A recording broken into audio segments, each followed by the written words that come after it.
Hi, welcome to Coffee Talk, a high-energy show where we will focus on Oklahoma creatives, makers, performers, and all of that.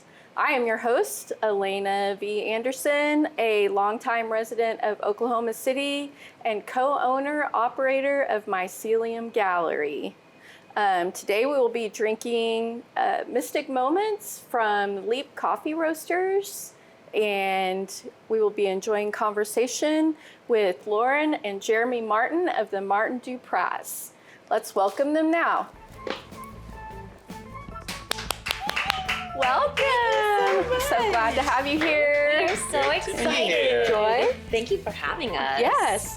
Kind of put this between the two of us. I just somehow managed to match coffee mugs with your outfits. You did. We didn't even call or anything. No, we did not plan this. Yes. Yeah. Just some lovely coffee mugs by Sage Eden These are Pottery adorable. here in Oklahoma City. Yeah. And very durable. Do you like that coffee? Here, hang on This to that. is good. It is really nice. Good. We are major coffee drinkers in Oh, the yeah. house, so this was Well, then you're the perfect. perfect first guest for Coffee Talk then. So let's get started. I'm going to ask you a few questions if you're ready. right. I have the first question that I wanted to ask you because I was just curious is how did you guys meet? You can go. Okay, I'll go. I don't remember, so. You Oh liar. no. That is absolutely not. Out. No. That is absolutely None not of true. this is true. We actually met on the internet in 2003. Okay. That's right, Yes. 20 years Back ago. when Yeah. that was weird. When it was You were, weird. Like, you met online? Yeah. That's- Strange. Yeah. But we met on a test website. So there was a test site where you could go and it was like personality test. What drink are you? What disco dance are you? Whatever. It was like well before BuzzFeed. Okay. It was called emode.com. Emote. I don't even remember that one. No, Yeah. nobody does. It's No. not. But we both clicked on the matchmaker little thing, a little pop-up ad that came through, and we matched on that, and then we were pen pals for about 3 months. Yeah. I was living in Shawnee at the time between semesters, Okay. and he was in Lubbock. We met at Right. Texas Tech. Oh, nice. And then when I came back for the fall, we finally went on our first date, and then we've been inseparable, Mostly. except for 1 week, ever since. Except for 1 week. It was 1 week. Well, that sounds cool. Yeah. Like, I mean, that was fun. E-mode. Yeah. E-mode for you Yeah. kids out Yeah. there. Yeah. That was so long ago that I couldn't send her a photograph of myself because I did not have a digital camera. I do remember those days. And she went out on a date with me based on knowing that I was 5'3" and a painting I did in Microsoft Paintbrush of myself. I did. That's a great story. I recognized him immediately. That's you. That's you right From there. the painting. Yeah. This is Yeah. what I look like. Yeah. Yeah. It was fantastic. So that's how we met. Yeah. So, how did y'all get into comedy? Do you want to take that one? Sure. This time I was almost blackout drunk. This is true. I mean, we talked about doing comedy together. Initially, we talked about me writing stuff for Lauren to do because she's the better performer. But then we went to the Upright Citizens Brigade open mic in LA after I had 10 shots of whiskey in like an hour. Wow. And I got on stage And he did well. and did well. Not nervous at And all. Lauren was like, that can't be that hard if you Can't be did that that drunk. Yeah. So about a month later, I guess it was about a month later, I went and did my first open mic. Okay. In LA. In LA, Mhm. and I did not do stand up because my knees were shaking so hard that I had to sit down. I Yeah. was so scared. But before that, you didn't talk about the sketches we made when we did lived make in San sketches, Antonio. That's true. We used to make really dumb sketches. We wrote. We used to. do We that, don't do yeah. that anymore. We wrote a pilot that we sent to Cartoon Network that didn't get any response. So we'd been writing and playing together Sure. pretty much the whole time, but like actually performing, I think that was about 2010, 2011, Yeah. somewhere in there. Yeah. Okay. All right. So, why are you called the Martin Duprass? Well, Martin is our last name collectively. When we got married, I did change my name, which it's a huge pain in the ass. Don't do it if you don't have to. So Yeah. Martin I is don't change mine. Yeah, bring an extra legal document to Every the time DMV you do for the anything. rest of your life. Yes. And the word Duprass is a word that we are borrowing from Kurt Vonnegut. There's a book called Cat's Cradle, and it has a religion in it called Bokononism. I think I'm saying that right. I've only read it. I think I've heard it said out loud a couple of times. But in any case, there's a concept within this religion of groups of people or two people, and there's different names for things. There's a Karass. It's the people that you surround yourself with, like your chosen family and stuff. A larger group of people, much like we do here at Mycelium. And then there's a Duprass, which is just two people. And our short definition for the Duprass is a two-person unit that's impenetrable by outside forces, including children. Nice. So that's us. We're the Martin Duprass. And we don't have kids. And we at all. don't have kids. And I mean, it's not that we're impenetrable. It's just that, we're a team. Sure. Yeah. Always. You're Yeah. a great team. Thank you. I think so. Thank you. Yeah. So how did you get into like the performative arts and making films? And because one of the things you did here was Schmancy Pants Theater, which Sure. is one of my favorite things. So how did you get into that? As far as live sketch goes, Schmancy Pants, which started at Equity Brewing and came over here for a minute, and then is now at OK Cider, where they're really cool about it. Which is They have a large space for dress. they're very they have not that you weren't cool about it, but in any case, How did we start doing that? we Olivia Lycan asked us to do a show at Equity Brewing, and we were already doing like a stand-up showcase, so we wanted to try to do sketch. We know several people that have sketches, and so we just asked them, and so that's really, we tried to do some live sketch in LA, but it never had an audience or worked very well. But here it's been going pretty well. Thank you. And yeah, it's just mostly other people write the best Oh, yeah. sketches, and we just get to get up and host it and be goofs. But And I think our comedy lends a lot to a sketch situation. I do Yeah. love making props, and I do love interacting with the audience and that sort of thing, and being less insular when we do Yeah. our comedy. Yeah. So Yeah. the sketch comedy, I think, felt very natural to both of us, especially with the, like Jeremy said, the previous sketch work we had done and the writing that we had done on other stuff, and dumb characters we come up with randomly, and, just different ways to play with all of this weird creative energy we have. And that's kind of how you got into doing the films too. Was the- yeah, I guess Well, so. the film stuff, we just kind of decided we wanted to make sketches. Yeah. I always loved movies and stuff, and I thought it would be fun to learn how to do it. And so I think 2000, God, when did we make our first one? 2005, 6, somewhere in there. We made some sketches when we lived in San Antonio with one or two other people, not a ton Like of a people, flip cam. and a flip cam. Yeah. I Yeah. remember those. I found the flip cam the other day. It still works. It's very, I have to very use that. bad. So bad. Use We'll that a have to little use it bit. for Yeah. something. Just This is so awareness. It's like fun. a Like a home video almost. or like like a car camera or Yeah, something. like Yeah. a dash cam. Like a doorbell camera. Yeah. But we did that when we lived in San Antonio, and then when we moved to LA, we wanted to do more creative things, and so along with the stand up, we were always making sketches as we could. We remade Smokey and the Bandit Part 2 when we lived out there. So it's just my deep need and love of making film and of editing and directing and putting things onto film that I think are pretty and interesting looking, I think kind of is how we branched into sketches and on Yeah. into short film as well. Yeah. And who does the editing? Oh, that's me. editing? You too? Yeah, That's me. that's cool. Yep. That I sounds am fun. very, very particular about the editing. Yes. When we first started doing sketches, it was like I was very proud of my comedic timing, which I still am. Yeah. And it just felt so natural, and I get such a thrill from the actual taking of those pieces and turning it into the thing that I see in my head. Yes. Like it's such a thrill. I That's the understand only that. way to put it. Yeah. Yeah. Editing is so important to comedy on film for sure. Yeah.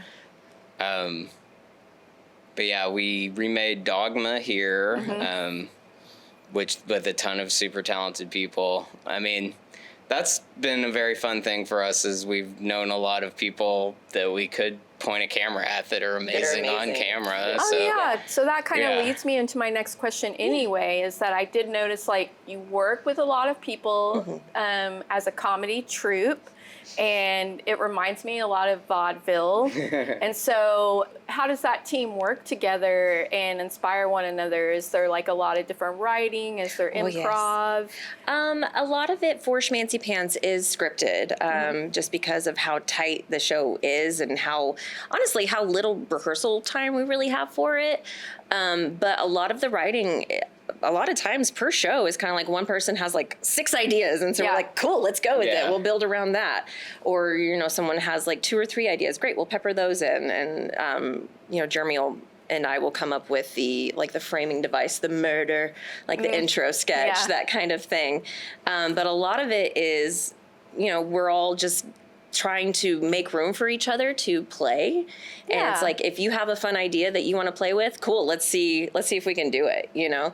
Let's see what we can find from the bin store for a prop that'll work for that, or what can we make, fun. you know. It's been really, really, really awesome to work with our friends, and we've become so close with everybody, and it is a huge group. It is a big group of people, so it's so fun to keep bringing more people in and getting new brains and new ideas. To get bigger. Yes, it does. It keeps getting bigger.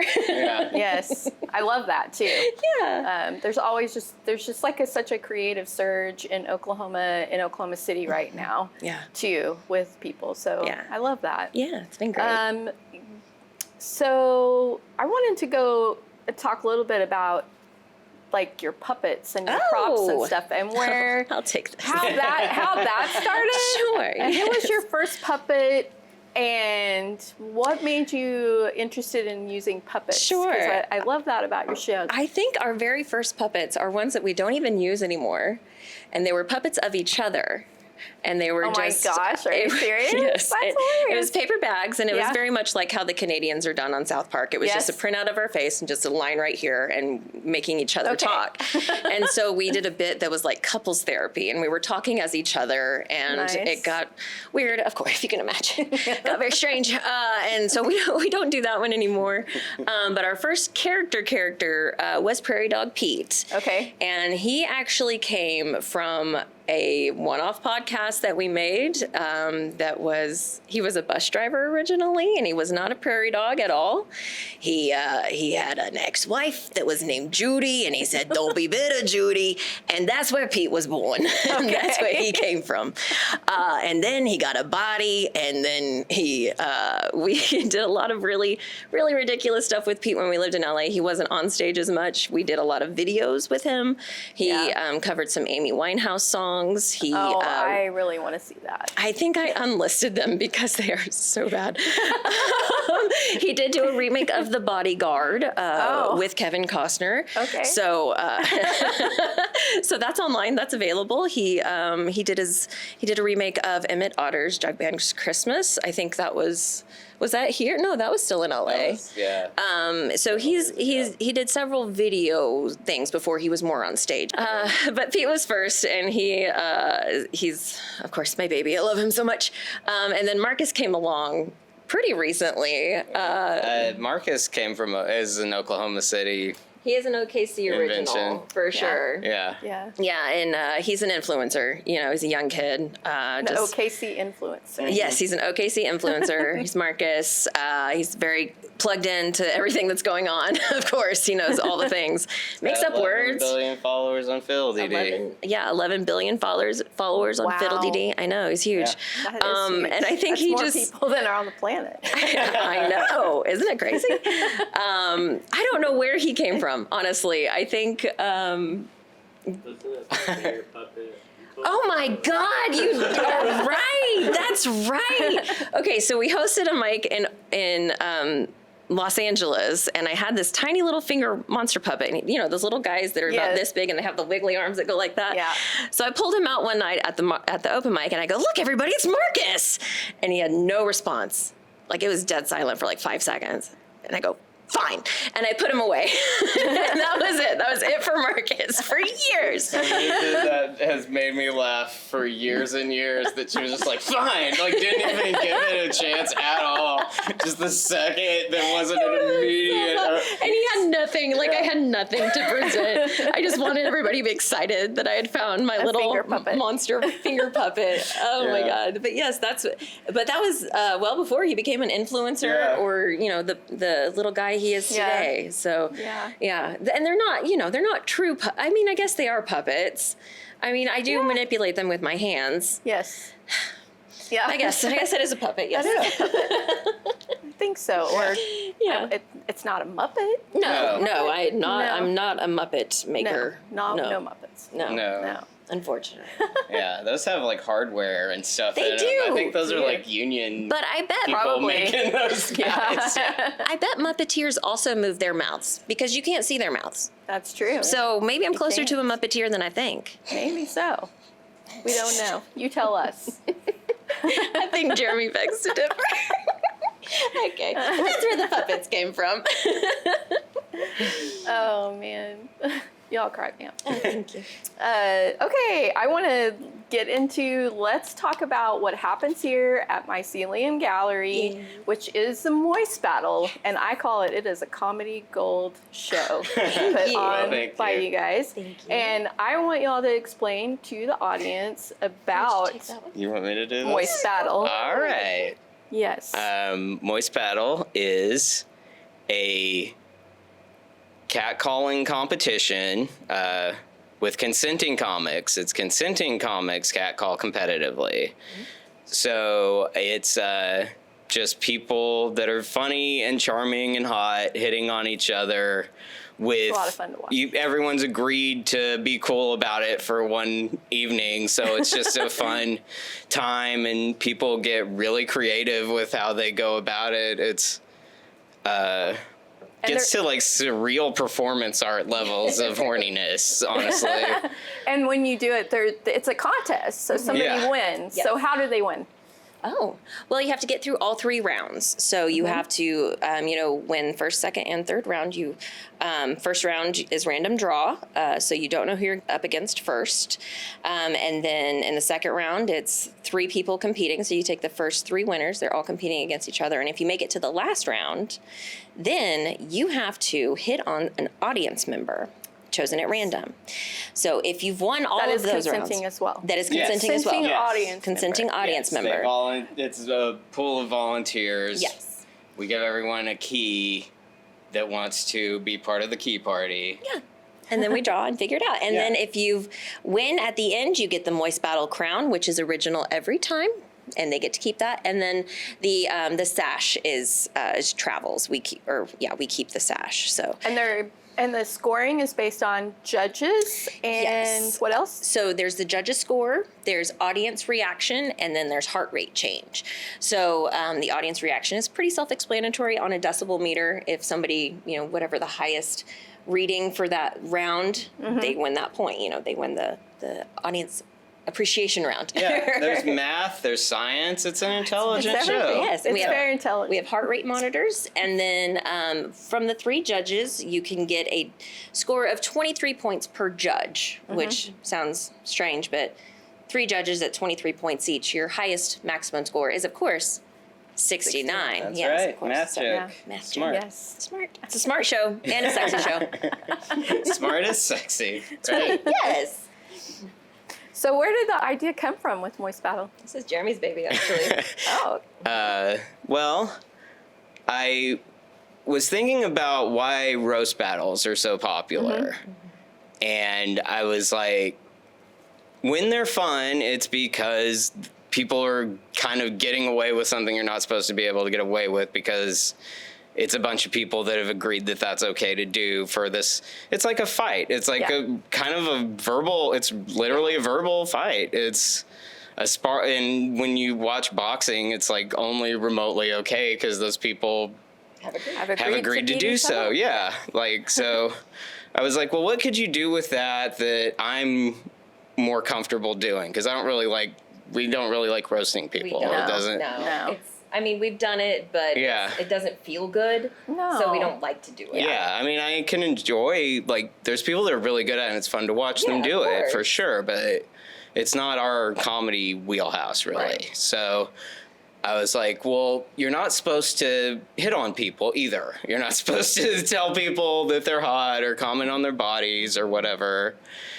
which for lots of good reasons, but it is like, yeah, what if we could figure out a way to make that okay for an evening amongst like consenting adults? And then we talked to several people that we trust a lot, and they were like, that's a good idea. And I was like, oh, okay. Because I at first, like, Lauren thought it was first person I trusted that I talked to, obviously. And honestly, when he told me the name, I had major pause. I was like, I hate it, but I think it's a good idea. And yeah, we did tell a few friends about it at the end of last year, I guess. Yeah. At a really cool party we were at for New Year's Eve. That's true. David Steele's house. Anyway, and then we took their feedback and kind of changed a few things, and and we're still morphing it as we go. We're still learning so much as we go, but it's been so much fun. And that's kind of where it came from. Was what can you do? What do you say? You unleash the horny goblin within you. Yeah, is that what it is? Something like that. Yeah, it's in the description. Anyway, it's just a fun way for us to turn the idea of roasting people on its head, and we're like, because we like to have fun. When I give people flyers, I say we get 6 of our friends together and make them hit on each other for our amusement. So that's what it is. That's a good way to say it. Yeah, it's a very quick pitch. Nice. Yeah, it's just a way to make jokes that are kind of like, whoa, you're not supposed to do that, and it'd be okay. And that's I think it's fun to do that in comedy, but you have to be really careful how you do it so that you don't hurt people. You know? Yeah, that's true. That's the thing. So I like that that's what you do, because a lot of comedy is not that. A lot of comedy is very degrading and mean, and it's usually at somebody else's expense. Yeah, we are the biggest butt of our jokes, always. It's always us. Well, I mean, I guess the joke is that we're doing the thing that we're doing, I guess. So it is a joke on us, because it is like we are doing that thing, and we spend a bunch of time like making costumes and props and shit for it. Yeah, that's true. That's so fun. So when can we see the next Moist Battle? The next Moist Battle is Thursday, August 21st, right here at Mycelium Gallery at 7:30 p.m. It's going to be so much fun. We're so excited. Our lineup this time, we have Spencer Hicks, we have Rachel Waters, we have Cam Hunter, we've got Loser Manelli filling in for us last minute. We have, who did I miss? We've got Cody Troutman, and we have returning champion, Jesse Kyle. That's right. I think I got it. And judges? And our judges this time, we have Lynn Kay, who was our champion for the inaugural Moist Battle. Champion, yeah. That's right. We'll have India Naomi, an amazing drag queen. We're super excited to have her. She's coming from Queen Versus, the podcast with Olivia Lycan. And then we also have, joining us from 39th Street Records, we've got Taylor Gross, who's going to help us out. We're super excited. And just a sneak peek into, I know in October, what is going to happen then. Oh my God, you just gave me chills when you started talking about it. Okay. This is an exclusive. Yeah, we haven't officially announced I'm this stupid. yet. We haven't. I told you I might Barbara Walters. That's okay. That's all right. I get it. In October 17th, this is a Moist Battle on a Friday, so it's a one-off Friday deal. We are doing Monster Moist, where consenting creatures catcall competitively. Lineup TBA. But we have a lot of really fun monsters that are going to come and hit on each other for our amusement. And for yours. And for yours. Happy Halloween. Yes. Well, I would really like to thank you for being part of the first Coffee Talk. We're so excited. I'm excited that you guys are here. And I can't wait till Moist Battle. Better be here and see my friends Lauren and Jeremy, and thank you to our cameraman David Steele over there, and to my bestie and co-owner Barclay Howarth over there. Hiding over there. Oh, there she is. Thanks for being part of Coffee Talk. We did it. Yay! Yay! Now we can drink our cold coffee. Yeah, that's it. Good.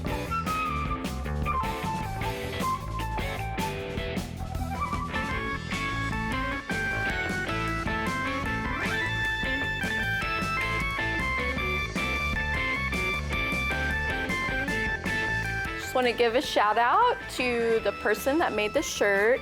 Her name is Julie Nelson. She has a booth at Bad Granny's called Reconstructed Textiles. I love. So, and then this necklace was made by a Tulsa glass artist named Pat Langley, and it's my favorite. And then these beautiful mugs that we had today were made by Sage Ian Pottery here in Oklahoma City as well. Thank you for listening to Coffee Talk, and now my brain's mush. So, too much coffee. This is what it'll do to you, kids. I love that.